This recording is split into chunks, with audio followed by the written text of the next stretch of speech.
If you've ever sold life insurance or final expense or really any type of financial product, you've probably heard this objection many times.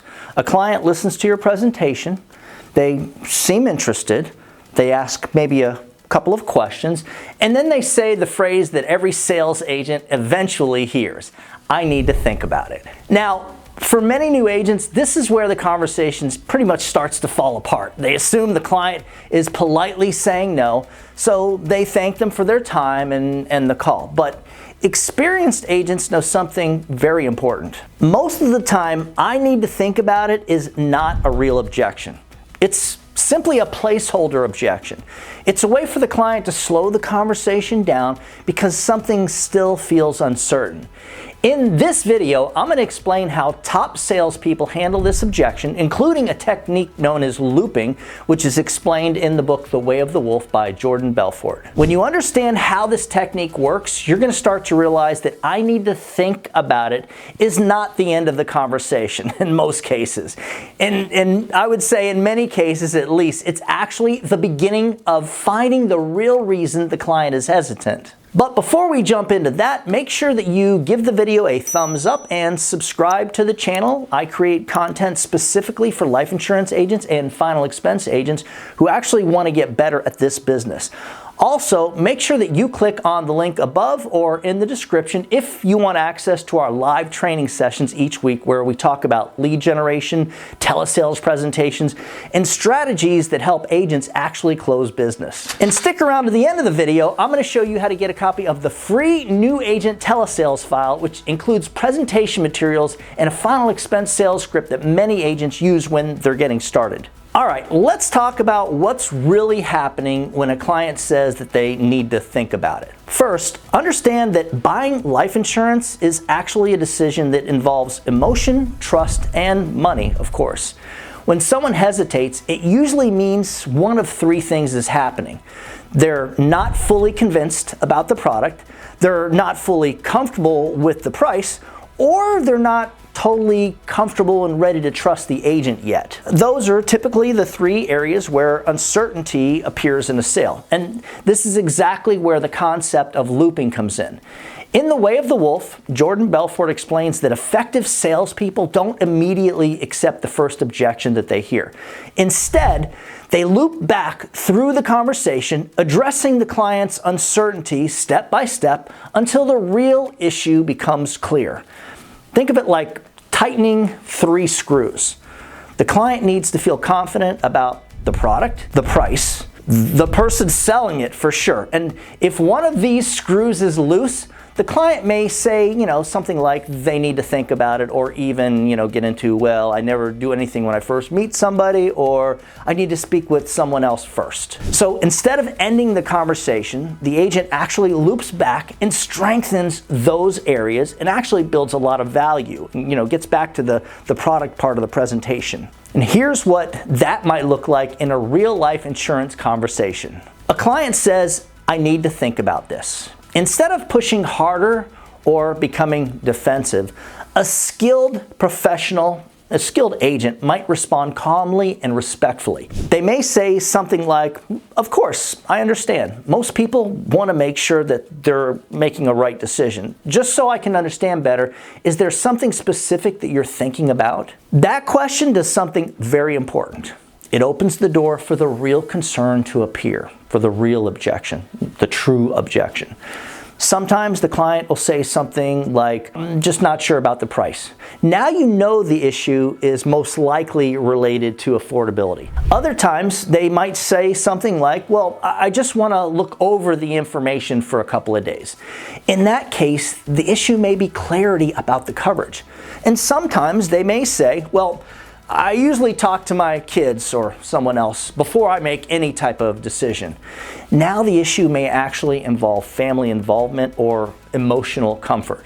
Again, each of these situations requires a slightly different response. This is why experienced agents focus on diagnosing the hesitation first instead of immediately trying to overcome it. Now, let's talk a little bit about how the looping technique, that whole process works in practice.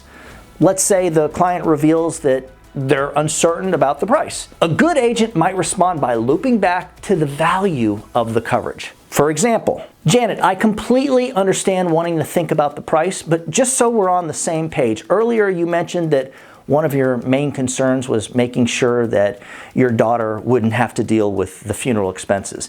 If something happened tomorrow, this policy would immediately take care of those costs so they wouldn't have to. What the agent's doing here is reconnecting the client to the reason, the why, that they originally wanted the coverage. That's the first loop. Then the agent might address the affordability side. For most families, the real question isn't whether the coverage is valuable, it's simply finding a payment that comfortably fits the monthly budget. Now the conversation moves towards solving the concern rather than ending the sale. Another great example might involve uncertainty about the agent or maybe even the process. Sometimes clients say that they need to think about it because they're speaking with someone they just met over the phone. Think about it. They don't know you. Why should they trust you? In those cases, looping might involve reinforcing the trust. An agent might get into a conversation and start with something like, well, I completely understand wanting to think about it. And just so you know, Janet, my role here is simply to help you find a policy that fits what you told me you wanted. You're not locked into anything today, and once the policy arrives, you'll have time to review. This helps reduce pressure and builds confidence. Again, your goal isn't to force the client into a decision. The goal is to remove the uncertainty that's causing the hesitation. Now, here's something else important about the looping technique. It's only going to work if you, the agent, stays calm and curious.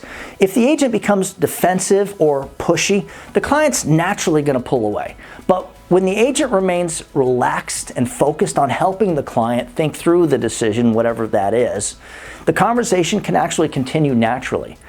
Another helpful approach is asking soft clarification questions. For example, what part of it would you like to think about? Or if everything made sense and the payment fit comfortably, is this something you would want to put in place for your family? Guys, questions like these are going to help you understand whether the objection is truly about thinking it over or whether there's like another concern, underneath, whether there's something else going on. And over time, agents who practice these conversations become really comfortable navigating through the objections, kind of like this. They learn that I need to think about it doesn't mean the conversation is over. It simply means something still needs clarification. And when that clarification happens, many of the clients end up moving forward because the hesitation disappears. Now it's also important to recognize that sometimes a client genuinely does want to think about it, and that's okay. Not every conversation is going to end in a sale, and that's part of the business too. But when agents learn how to respectfully explore the hesitation instead of immediately just accepting it, their closing rate often improves significantly in many cases. Because many times the client actually wanted reassurance, not time. They sensed something underneath going on, and they just wanted to make sure that they're wrong, that there's nothing negative, that this actually is the best decision. Now, before we wrap up, make sure you like the video and subscribe to the channel if you want more training and strategies for life insurance agents and final expense agents. Also, go ahead and click on the link below in the description if you'd like to join our live training sessions every week where we practice real sales materials. As always, when you put the needs of your clients first, everything else will usually fall right into place. Now get out there, or whatever happens, make sure that, no, I can't do that. I forgot a part. As I mentioned earlier, if you'd like a copy of the free New Agent Telesales file, which includes some really cool sales presentation materials, just shoot me an email at doug@ufesonline.com. If you want to work with us, shoot me an email at that same address. As always, when you put the needs of your clients first, everything else will usually fall right into place. Now get out there or get on that headset, but whatever you do, make sure that you do something good for someone else today. Happy hunting.